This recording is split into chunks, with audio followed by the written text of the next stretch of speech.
क्या श्री राम के वंशज हैं पूज्य गुरु नानक देव जी?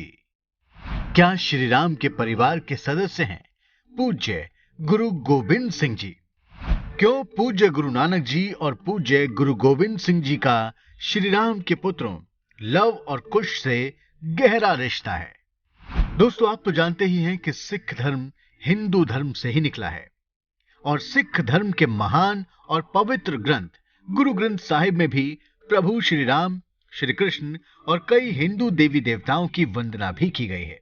ऐसे में आजकल कुछ लोग सिख धर्म और हिंदू धर्म के बीच दरार पैदा करने की साजिशें रच रहे हैं। कनाडा और ब्रिटेन में बैठकर कुछ अलगाववादी खालिस्तानी ये बताने की कोशिश कर रहे हैं कि सिख धर्म और हिंदू धर्म के बीच कोई समानता नहीं है और हिंदुओं ने हमेशा सिख धर्म के महान गुरुओं के साथ गलत किया है, जबकि इतिहास गवाह है कि सिख और हिंदू हमेशा सगे भाइयों की तरह प्रेम से रहे हैं। इन खालिस्तानियों को पाकिस्तान से समर्थन मिलता है और ये हमेशा हिंदुओं और सिखों के बीच दरार पैदा करने की साजिशें रचते रहते हैं। लेकिन इनका मुंह उस वक्त बंद हो जाता है जब कोई इन्हें बताता है कि असली सिख वही है जो पूज्य गुरु नानक देव जी और सिख धर्म के महान गुरुओं के बताए रास्ते पर चलता है और हिंदू धर्म के सभी देवी देवताओं का भी सम्मान करता है। आज द कर्मा आपको एक ऐसा सच बताने जा रहा है जिसे सुनकर आप भी कहेंगे कि सिख और हिंदू अलग अलग नहीं है, क्योंकि दोनों का रिश्ता भगवान श्री राम से जुड़ता है। आप ये जानकर हैरान रह जाएंगे कि सिख धर्म ग्रंथों के अनुसार पूज्य गुरु नानक जी और पूज्य गुरु गोविंद सिंह जी दोनों ही भगवान श्री राम के वंशज हैं। दोस्तों, गुरु गोविंद सिंह जी ने जिस पवित्र दशम ग्रंथ की रचना की थी, उसी ग्रंथ का एक भाग है विचित्र नाटक।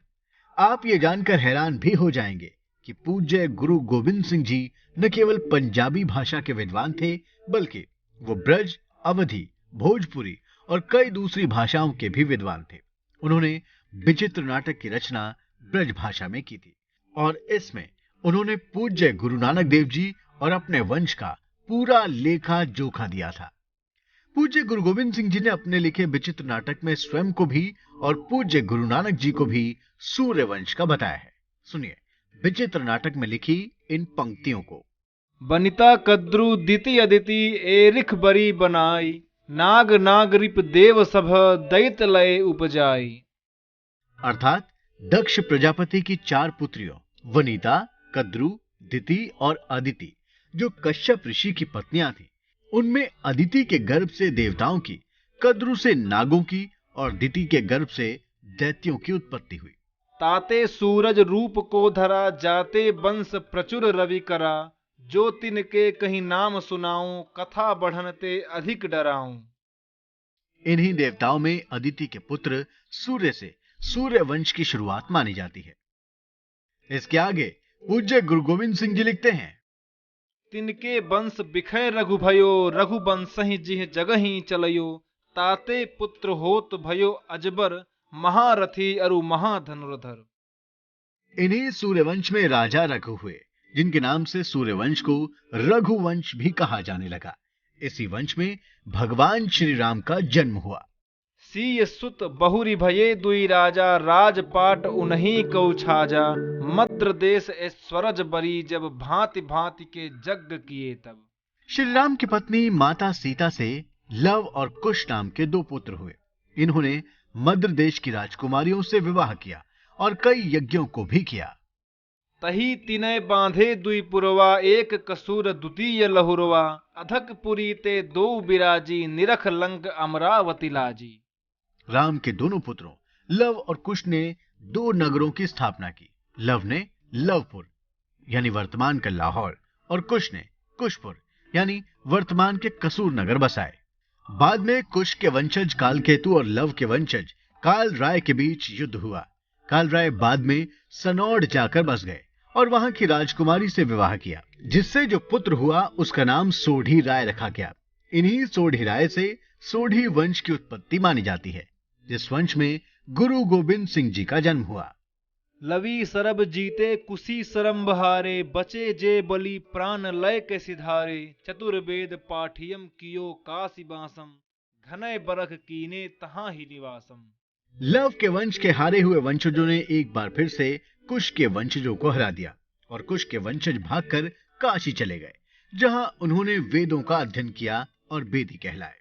इन कुश वंशी वेदियों को एक बार फिर से लव के वंश के सोढ़ियों ने बुलाया और कहा कि दोनों भगवान श्री राम के ही वंशज हैं, इसलिए दोनों को वैर का त्याग कर देना चाहिए।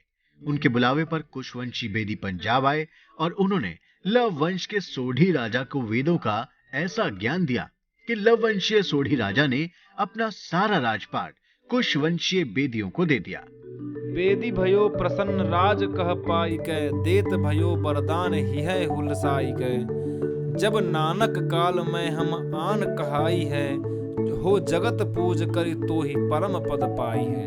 कुशवंशीय बेदी प्रमुख ने लव वंशीय सोढ़ी राजा को वरदान दिया कि जब भविष्य में कुशवंशीय बेदियों में नानक जी का अवतार होगा, तब वो लव वंशीय सोढ़ी वंश को एक बार फिर से उच्च अवस्था प्रदान करेंगे। दोस्तों, हम सभी जानते हैं कि पूज्य गुरु नानक देव जी बेदी वंश में ही अवतरित हुए थे और पूज्य गुरु गोविंद सिंह जी ने सोढ़ी वंश में अवतार लिया था। हालांकि कुछ लोग विचित्र नाटक के बारे में ये दावा भी करते हैं कि इसे पूज्य गुरु गोविंद सिंह जी ने नहीं लिखा था, लेकिन जो भी लोग इसे पूज्य गुरु गोविंद सिंह जी का लिखा मानते हैं, वो आज भी इसी विश्वास पर कायम है कि पूज्य गुरु नानक देव जी और पूज्य गुरु गोविंद सिंह जी के अवतार प्रभु श्री राम के वंश में ही हुए थे।